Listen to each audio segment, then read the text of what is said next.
Great. I was told to stay in a circle here.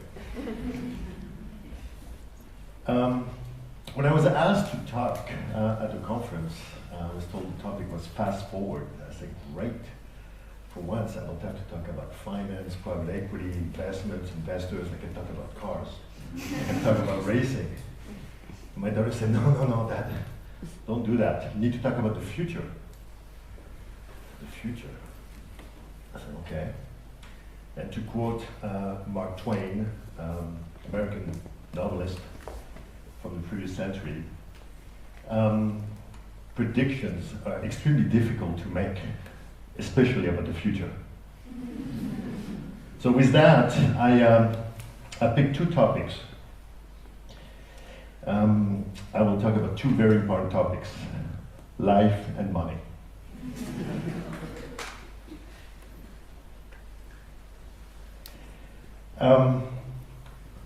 When you look at this graph, it's clear evidence that life expectancy around the world in general has been increasing.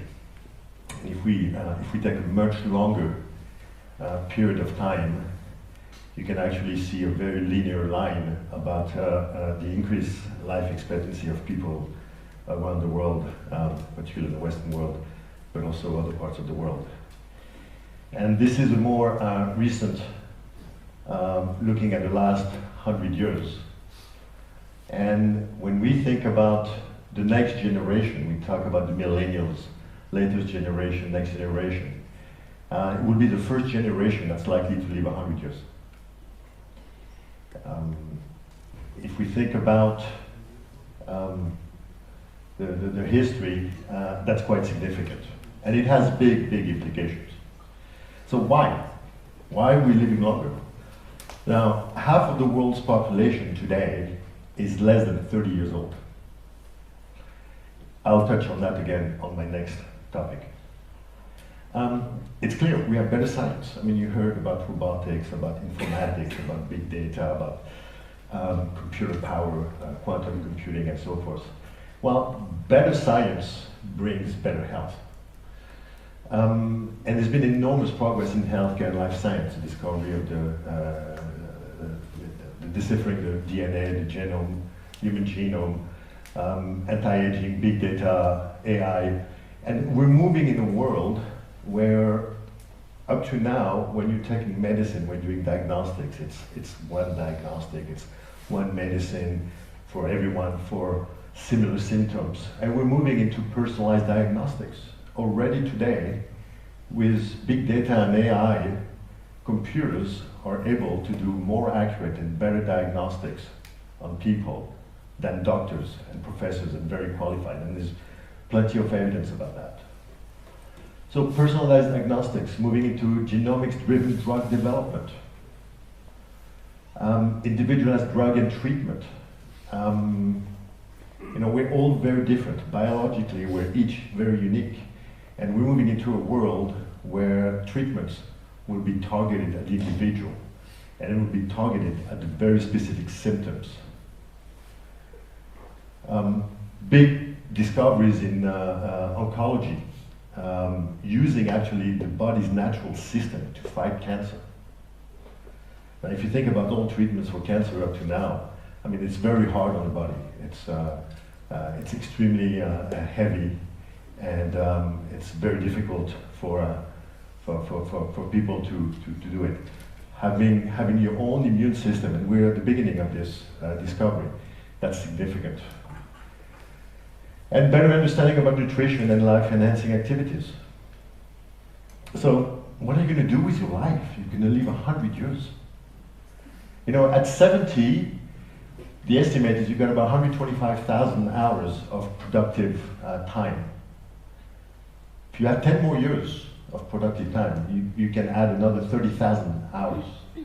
And at 100, you almost double the number of your productive hours. Now, how is that going to work with robotics? If we have robotics that takes jobs away from people and we have more productive hours, what are we going to do? So what was the norm? Okay, you go through your education into your 20s, sometimes late 20s, You go work, you have a working life, and you retire. You study until your mid-20s, you start a career, marriage, family formation in the 30s, that's kind of the norm. Work into your 50s, 60s, and then you retire. Now, living to 100 years will change that norm. And it's likely to be something like, you go to school, you educate yourself, you work, but the world is changing so rapidly. The pace of changes we're seeing is so significant. Half the jobs that will exist in 5 years don't exist today. We don't know what they are. So that means you're going to go back and educate yourself. And you're going to do maybe a different career. And you're going to do it again before you retire. So more stages to life. More transitions. Young people already are getting married older. They're having children and starting their career later. And you could be back at university at 50, 60 years old. I don't mind. That was the greatest time I had at university. It was fantastic. You realize only afterwards. And no retirement at 60. Let people work longer. So are you ready to live 100? Yeah? Sounds good, huh? Well, whether you're 18, 45, you need to do things differently than the previous generations. New definitions, pace of technological innovation will lead to ongoing learning needs. In your 40s and 50s, again, you will go through another round of education. And the key here, if we have a longer life, is education, the pace of change. Education will not stop. So that's going to be probably the biggest change with the previous generation, even my generation. You know, we went to university 30 years ago, and you know, we have careers, but the pace of change that's taking place at the moment is so significant that, you know, education will be an ongoing process. And you need to keep your mind stimulated, learn new skills, self-renewal. And all of this has big implications in four main areas. Okay, leisure, education, for sure, how education will be delivered. Health, no question about that, health. We're seeing it. I mean, one of the things that we do is we back venture capitalists around the world, whether it's in Silicon Valley, China, here in Europe. And the pace of discovery of innovation is outstanding. I mean, you hear things like, you know, make sure you live another 15, 20 years, and we'll be able to extend your life significantly with all the discoveries that are taking place. And finances. I'll come to that in a moment. So the 100-year life, there's this book written by Andrew Scott and Linda Grattan. Actually, I was listening to him a few months ago, and you know, the summary of that is people will work into their 70s and 80s, younger for longer. That's good. Longevity is about disrupting, not aging, and disrupting many sectors key to our lives, the ones I mentioned before, with all this technological revolution. Transportation, and that was another topic I was thinking about talking about, transportation. You think about an industry that's going through massive changes. Transportation, autonomous cars, self-driving cars. You know, the average usage of a car, of each one of your cars, is about 2%. Your car is idle 98% of the time. So this whole technological thing is about better utilization of resources. I mean, if you're a car manufacturer, you're really, really worried because your world is turning upside down. Getting finances right is not everything. Life will become multi-stage. Talk about that. Transitions becoming the norm. Recreation as well as recreation. And you know, for us, you know, and as investors, major investment opportunities due to disruption. There's going to be a lot of disruption, and you know, it's very hard to predict. So I'll move on to my next topic. I'll start with a question. Can you raise your hands for anyone that, if you own a Bitcoin, another cryptocurrency? Okay, about 25%, maybe 20%, 1 out of 5. Okay. Well, if you do, you know, that's been quite a ride, huh? The last 12 months, huh? This is about $1,000, it went to $19,000. This is all in 1 year, last year. And now it's down about 50% from where it was. And that was from the 6 years. It was like just a few dollars. Now, what's the definition of a currency?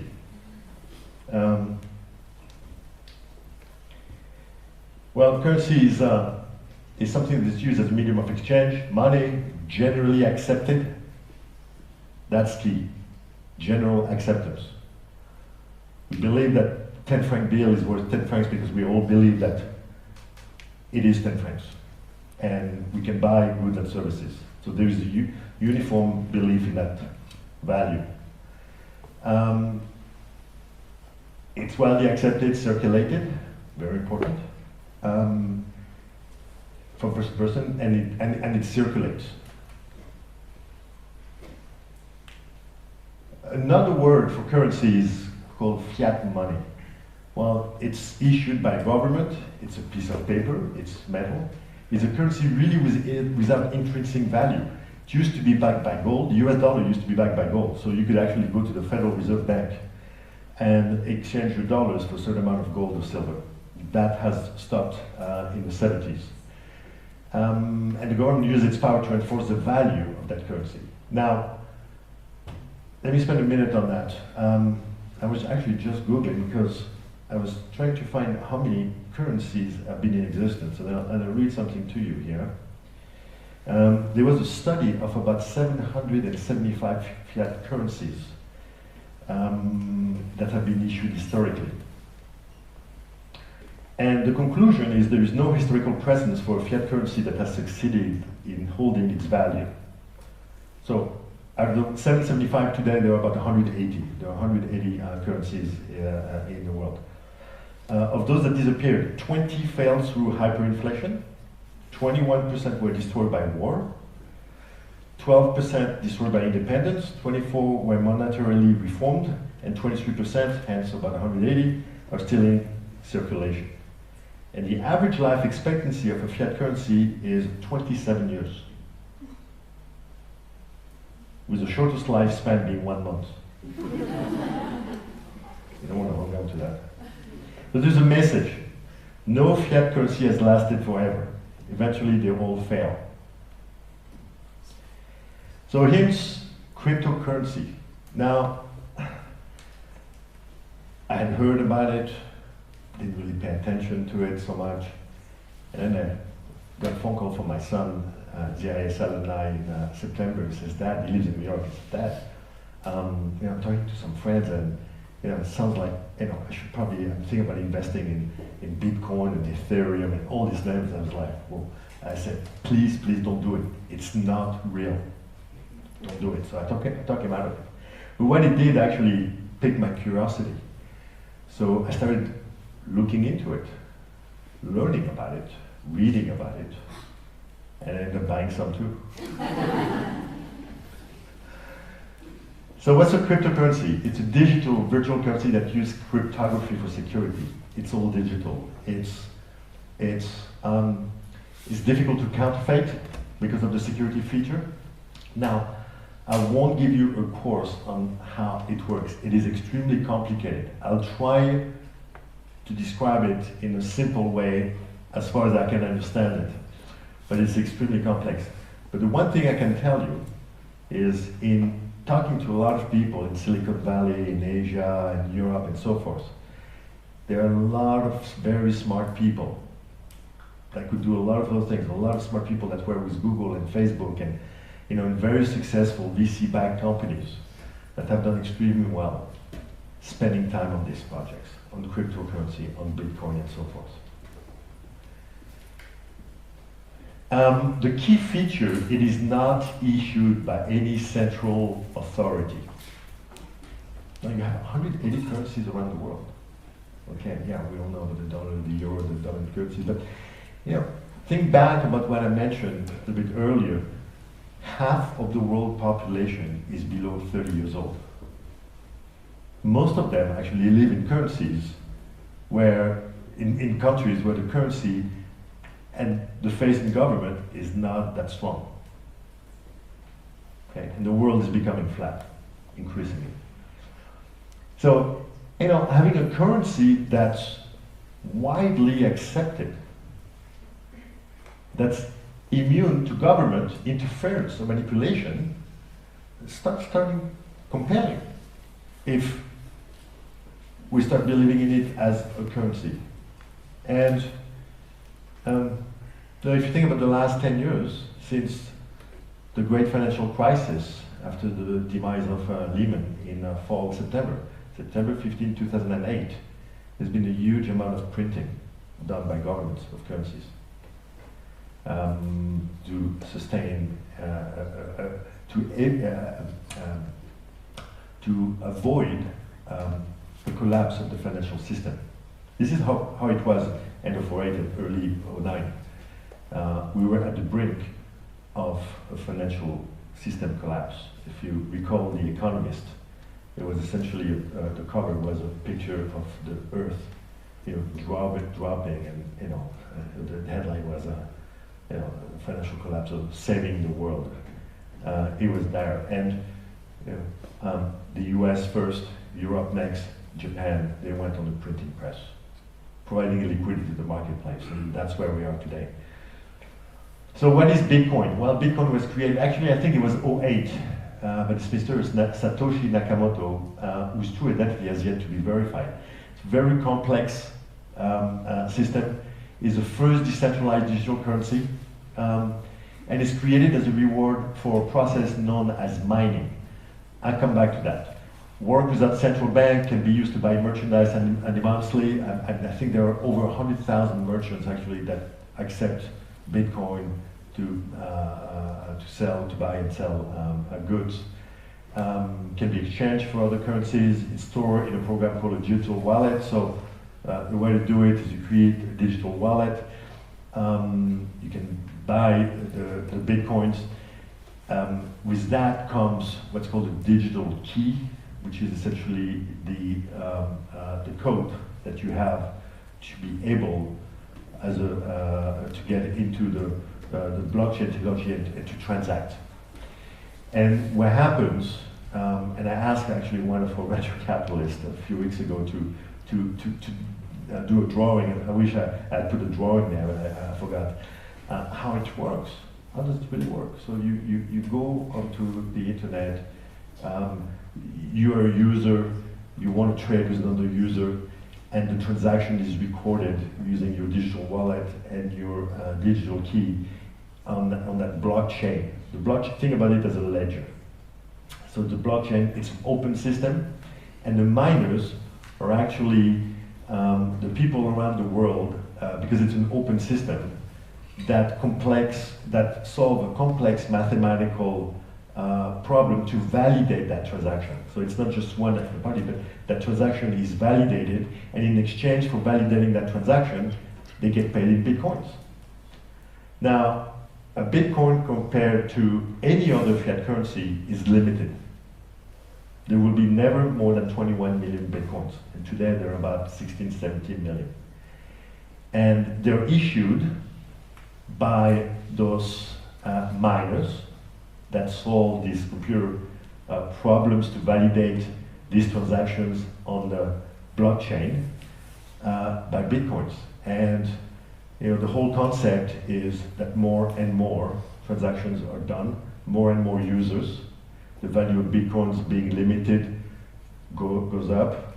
The issue becomes, how long does it take to go from 16, 17 million to 21 million? 10 years, 20 years, 50 years? And then what happens when no more, all the Bitcoins are issued? How do the miners, quote unquote, get compensated? That's a transaction fee in a way, compensated for recording that transaction on the blockchain. Well, by that time, hopefully, up to now they've been compensated by fractional bits of Bitcoins. They will be getting compensated by the user willing to pay a transaction fee.